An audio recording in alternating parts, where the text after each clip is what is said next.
Olá, senhoras e senhores, tudo bom? Sejam bem-vindos a mais um Smart News, o seu programa de direito digital, tecnologia, inovação, aqui pela TV Cidade, Canal 9 de Teresópolis. Eu sou Walter Capanema, eu sou seu apresentador e estou muito feliz de estar aqui com vocês em mais uma edição. E hoje nós estamos recebendo aqui uma pessoa muito especial ligada à inovação. Estamos recebendo Vanessa Fux, ela é Product Owner do Ministério Público do Estado do Rio de Janeiro. Vanessa, muito obrigado, seja bem-vinda. Oi, obrigada a você pelo convite.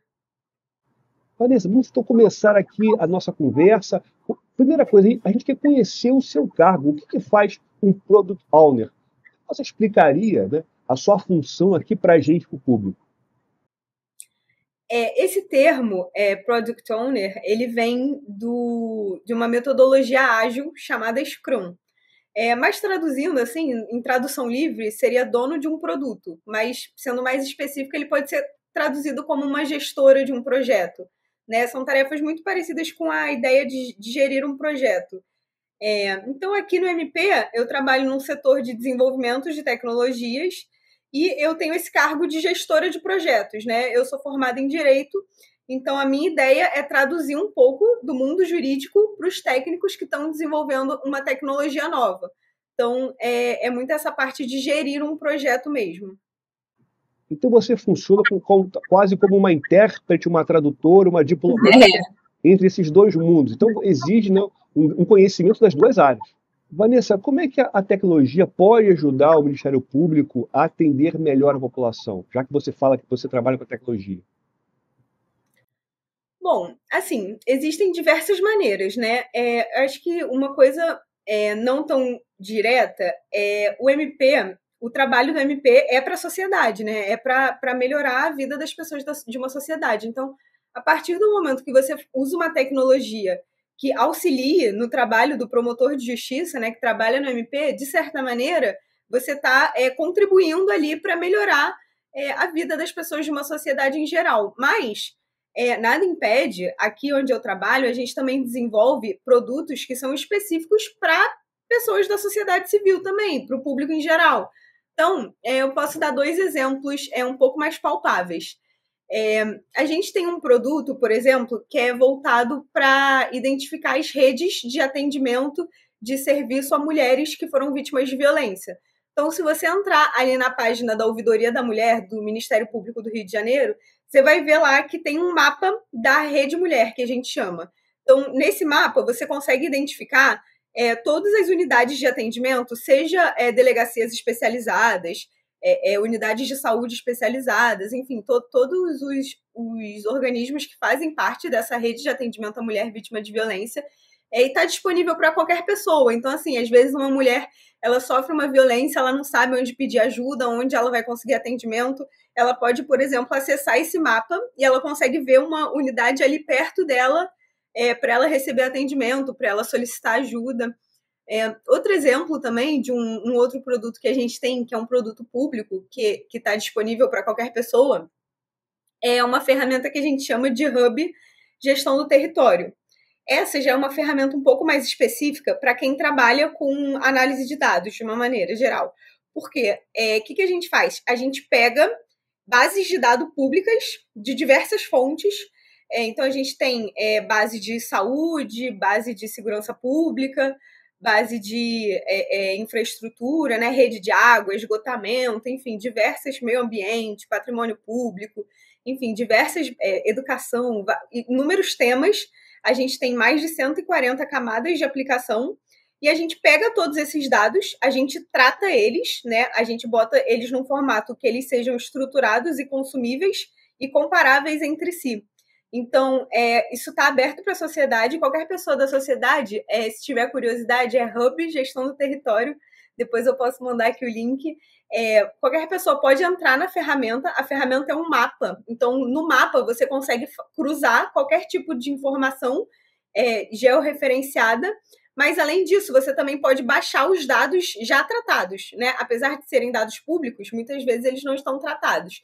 Então, a gente faz esse trabalho de tratar os dados e disponibilizar eles para o público, tanto para eles fazerem cruzamentos livres na plataforma, quanto para eles mesmos baixarem os dados e usarem como bem entenderem.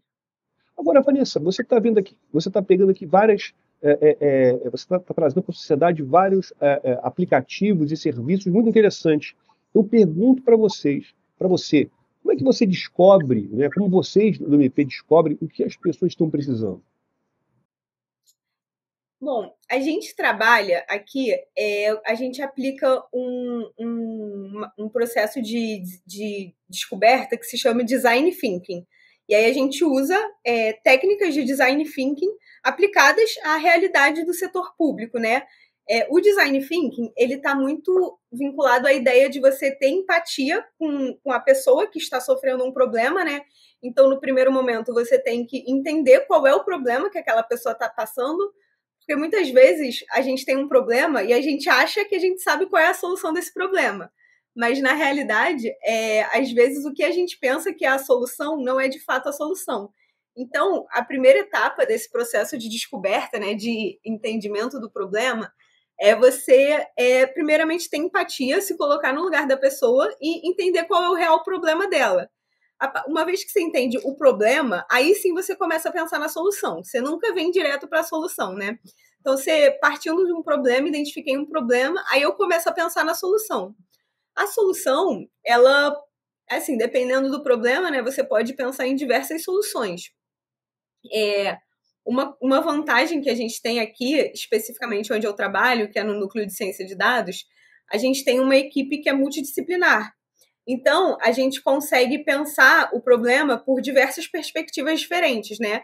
Eu sou do direito, mas tem ali a pessoa, o cientista social, que já tem outro entendimento do problema. Eu tenho também a equipe de estatística, então a equipe de estatística já olha o problema de outra maneira, a equipe de geografia, enfim. Então, você parte de entender o problema, idealizar possíveis soluções, e aí você faz a prototipação dessas soluções, né? Protótipos são versões descartáveis de possíveis soluções, então você faz um desenho ali, um protótipo rápido, vê se funciona para o problema que você identificou, e se funcionar, você segue com o seu protótipo, se não funcionar, você descarta e já pensa em outro. E aí você vai seguindo esse fluxo até você chegar numa solução que resolva de fato o problema que você está tentando combater, né? E uma vez que você conseguiu chegar numa solução, você tem que ter em mente também que faz parte desse processo você está sempre pensando na melhoria contínua dessa solução, né? Então, não existe bala de prata, né? As pessoas esperam que vai ter um aplicativo, vai ter uma solução que vai resolver todos os problemas, e nunca é bem assim. A solução resolve uma parte do problema, mas você tem que estar ali sempre pensando no que você pode melhorar, porque por mais que ela resolva um problema, às vezes surgem outros. Então, parte do processo também é você estar continuamente melhorando a solução que você pensou. Então, é mais ou menos essa estrutura que a gente segue aqui. São princípios mesmo do design thinking que a gente aplica à realidade do setor público, né? No caso aqui do MP. Então, olha que interessante que você está mostrando aqui para a gente. Você trabalha com computadores, com inovação, você é formado em direito e você está numa equipe multidisciplinar, pessoas, né, com conhecimento tecnológico, jurídico, de ciências sociais. Ou seja, o que você está mostrando para a gente aqui, e que talvez a gente possa pensar aqui com uma mensagem, por mais que a gente utilize a tecnologia, a gente nunca pode esquecer do ser humano, da empatia. Quando você falou aqui do design thinking, né, que você utiliza pensando no problema das pessoas, nas pessoas, isso é bem interessante, porque mostra também para a gente que é fundamental sempre pensar no ser humano, né? A gente está usando a tecnologia a serviço do ser humano. Isso é fantástico. Agora, dessas ferramentas que você está criando com o MP, qual seria a sua preferida? Ou quais são as mais populares? Olha, assim, pensando na realidade do MP, a gente faz muitas ferramentas para a área da gestão do MP mesmo, na área de planejamento. Então, assim, tem uma ferramenta que eu gosto muito, que talvez não seja tão palpável, mas eu vou trazer outro exemplo depois. A gente tem uma ferramenta que a gente desenvolveu a partir de um processo que a gente identificou, que era basicamente você criar e extinguir e eventualmente redimensionar os órgãos do MP, né? Isso é um trabalho, faz parte do trabalho do MP, você, né, pensar a estrutura da casa. E esse era um trabalho que a gente percebeu que era extremamente manual, extremamente demorado, extremamente difícil de fazer, dava muito trabalho, era um volume muito grande de trabalho, muito tempo, muitas pessoas que tinham que fazer esse trabalho, e a gente desenvolveu uma ferramenta que, assim, digamos que ela faz 80% do trabalho. Ela faz a extração de dados, faz todo o tratamento ali do dado, faz toda a parte matemática de você pensar, né, em criar uma nova estrutura, extinguir, enfim. Mas ela não substitui, como o Walter bem estava falando, não substitui o trabalho humano, que é pensar o que faz sentido no contexto de criação, extinção e organograma, né? Então é uma ferramenta que eu gosto muito porque eu acho que ela exemplifica bem essa questão de que você consegue usar a tecnologia ao seu favor até um certo momento. Então eu consigo usar uma tecnologia para fazer um cálculo matemático, para trabalhar um dado, para extrair um dado de um sistema, mas eu não consigo usar uma tecnologia para pensar por um humano, né? Então, essa é uma ferramenta que, apesar de não ser tão palpável assim, eu acho que ela exemplifica bem essa questão. Mas, além dessa ferramenta, tem uma outra, que também é pública, que aí sim eu acho que é um pouco mais palpável, que ela é um projeto chamado Farol. Esse projeto foi idealizado já há um tempo, ele foi publicado pela primeira vez em 2020, e a ideia dele é você lançar luz sobre o trabalho do Ministério Público. Então, é você analisar todo o volume de trabalho do Ministério Público e disponibilizar essas informações para a sociedade. Então, é um trabalho público também. Se você digitar no Google, Farol MPRJ, você vai achar esse projeto. A primeira publicação dele foi um relatório bastante extenso, com 5 capítulos, e a gente traz toda uma parte teórica explicando por que você tem que medir o trabalho do Ministério Público, né? Qual é a relevância de você medir o trabalho institucional. E aí sim, nos últimos capítulos, ele traz alguns casos práticos. Então, por exemplo, o primeiro capítulo, ele analisa o fluxo de homicídio no Rio de Janeiro. Então, eu olho para todos os homicídios que foram cometidos no ano de 2015 e eu vejo como é que está a resolução desses casos de homicídio até o meu ano de fechamento, né? Que no caso desse estudo foi 2019. E aí eu chego à conclusão de que assim, um percentual muito pequeno dos casos de homicídio chegaram a ter uma sentença condenatória, enfim, com resolução dos fatos e tudo mais. Então, esse é um projeto também que eu gosto muito e que eu acho que talvez seja um pouco mais palpável. E principalmente a parte de entender, né? Que a gente só consegue entender a importância das coisas a partir do momento que a gente entende por que elas são feitas, né? E esse trabalho me abriu muitos olhos, eu gosto muito dele, ele é público, enfim, todo mês a gente publica uma nova versão, né, com dados atualizados, e eu gosto muito desse trabalho também, acho que é um pouco mais palpável do que o outro que eu estava comentando. Vanessa, que trabalho incrível, sensacional, você está de parabéns. A gente quer ouvir mais você falar, mas a gente vai dar nosso intervalinho e a gente volta daqui a pouquinho com o Smart News.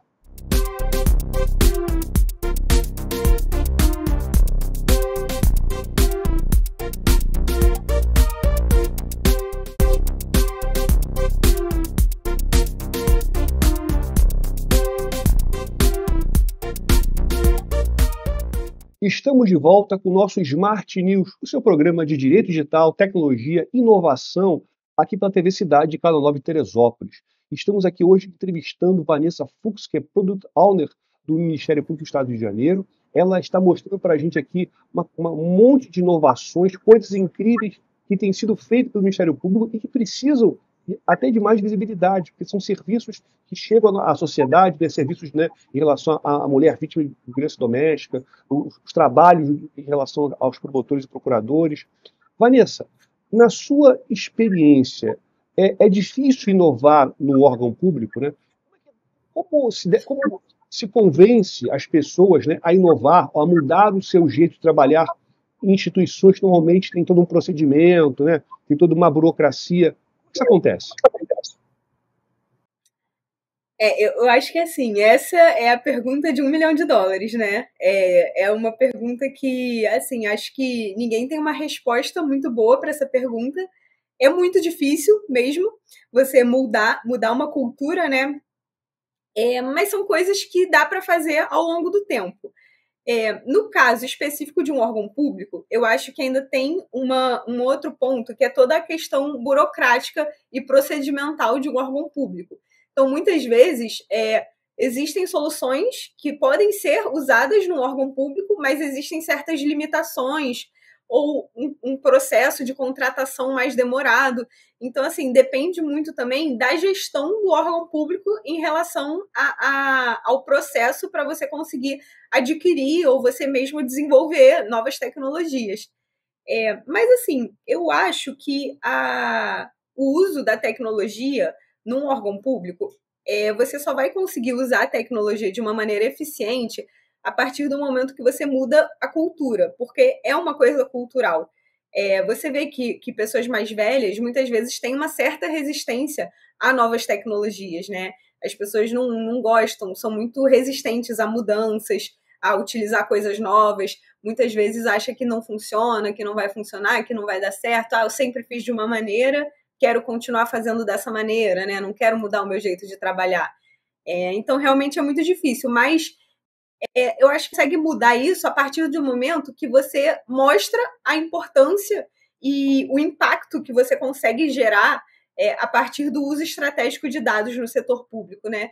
Então, aqui a gente trabalha muito, não só desenvolvendo as coisas, mas comunicando as coisas. Uma coisa que eu costumo falar para os meus colegas é que 50% do nosso trabalho é o nosso trabalho de fato, e os outros 50% é a gente comunicar o trabalho que a gente fez. Porque muitas vezes você faz uma solução genial, uma solução incrível, mas as pessoas ou sequer ficaram sabendo dessa solução, ou ficaram sabendo, mas não tem aquela resistência, não estou afim de mudar o meu jeito de trabalhar, não estou afim. Então, assim, você tem que não só comunicar bem o que você fez, mas comunicar o impacto do que você fez e como o que você fez pode ajudar, pode melhorar, otimizar a rotina de uma pessoa, né? Eu acho que está muito vinculada à ideia de você mudar uma cultura, que é uma coisa que leva anos.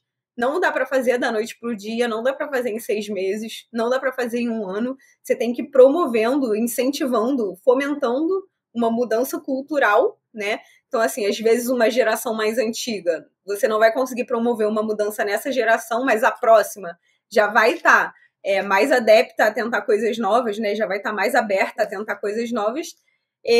E também você demonstrar qual é a importância e a relevância, né, do que você está usando. E aí, assim, quando você fala, olha, o seu trabalho vai reduzir de 3 horas que você passa fazendo um trabalho, você vai fazer em 1 hora. Será que você não quer tentar?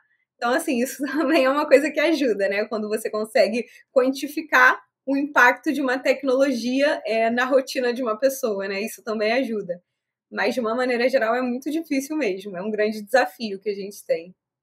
Eu consigo até me colocar um pouco do lado deles, porque às vezes a gente fica tantos anos fazendo uma tarefa de uma maneira que a gente não quer mudar, fica com medo de mudar, né? A gente ganha segurança naquilo.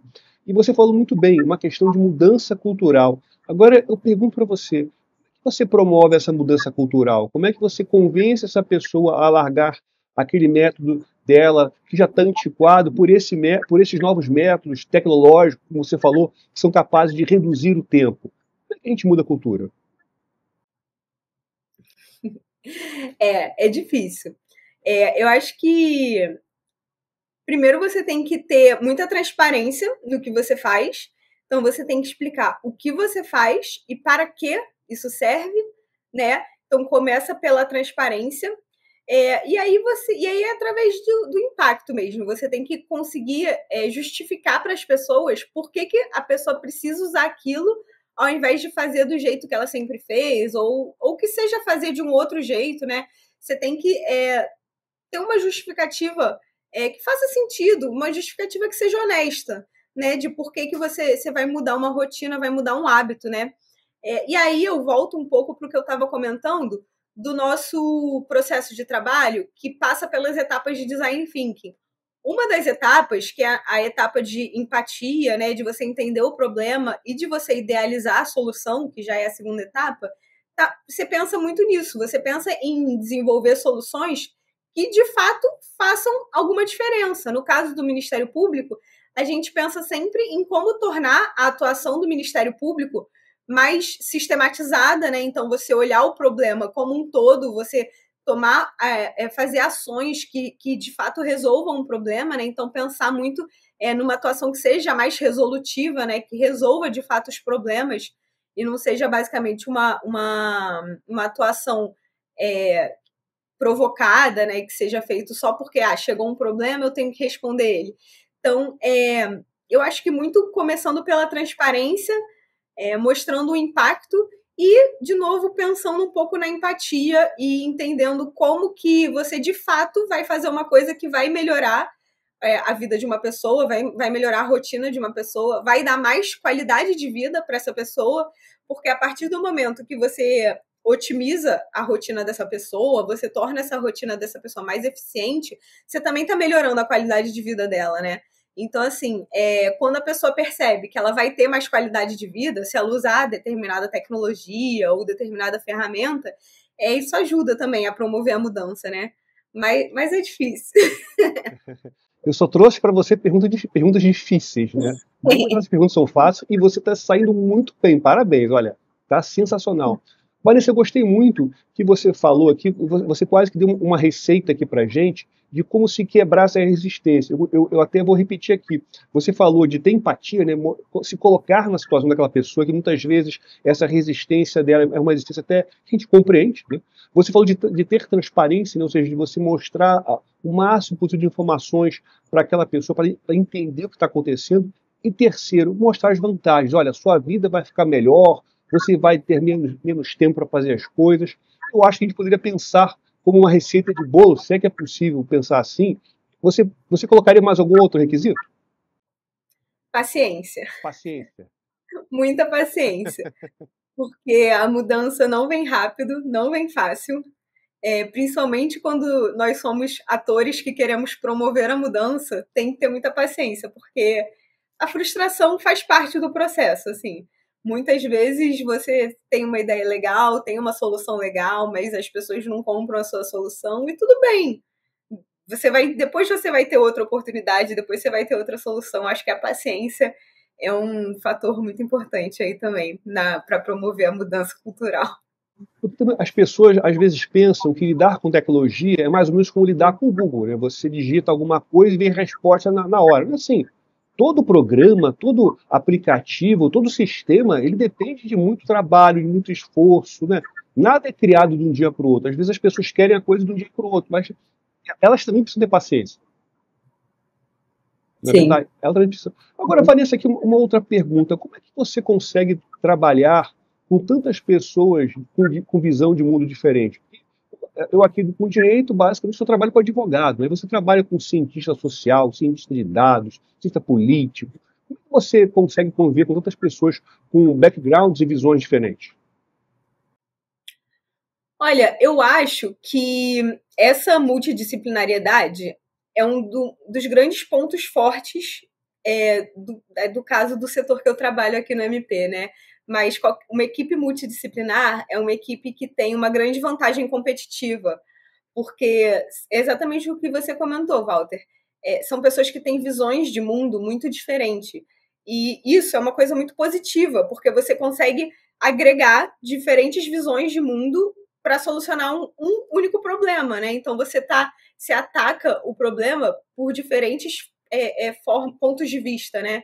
Então, assim, tem também alguns desafios, mas antes de pensar nos desafios, eu penso em como é vantajoso você trabalhar com uma equipe multidisciplinar, porque eu sou do direito, então eu tenho muito uma perspectiva processual da situação, né, uma perspectiva legal da situação. Quando eu converso com uma estatística, ou quando eu converso com um cientista social, ou quando eu converso com uma geógrafa, eu tenho uma visão, essas pessoas têm uma visão sobre o problema totalmente diferente da visão que eu tive. E isso ajuda a gente a chegar numa solução que seja uma solução completa, uma solução complexa, né, que faça sentido na realidade. Assim, temos desafios também, né? por exemplo, o meu cargo aqui, como eu estava comentando, eu sou uma gestora de projetos, né? Então eu gerencio os projetos e dentro dos projetos eu gerencio pessoas de diferentes áreas do conhecimento. E assim, muitas vezes é difícil você alinhar o linguajar, principalmente o linguajar dessas pessoas, né? Então, eu já estou aqui desde 2019, então já tem alguns anos. Eu, por exemplo, eu hoje já aprendi, assim, aprendi de uma maneira extremamente inicial e básica, mas hoje em dia eu já aprendi a programar, eu já aprendi metodologias estatísticas para conseguir conversar com os técnicos. Então, assim, eu acho que a questão técnica é um grande desafio, mas é possível de ser superado, principalmente quando você considera a vantagem que é você trabalhar com uma equipe multidisciplinar, né? A vantagem é muito maior do que o desafio. Então, é uma coisa que vale muito a pena você se esforçar um pouquinho, né? Correr um pouquinho atrás de... Pô, me explica melhor isso aqui, né? Tecnicamente eu não estou entendendo muito bem, você consegue me explicar de outra maneira? Muitas vezes as pessoas não conseguem conversar entre si, então muitas vezes o trabalho de um gestor é você fazer as pessoas conversarem entre si, mas, de novo, o bônus é muito maior do que o ônus. Então, é uma coisa que, para mim, nem é um desafio, é uma vantagem. Vanessa, eu gostei muito que você falou que as vantagens superam os desafios. Então, eu acho que a gente tem que pensar isso para a vida. Vanessa, agora eu quero aqui passar para as palavras finais. Eu quero agradecer você aqui, a sua gentileza, o seu carinho, a sua atenção aqui com a gente, em gravar esse programa, e passar aqui para você fazer as suas palavras finais. Eu queria só agradecer pela oportunidade.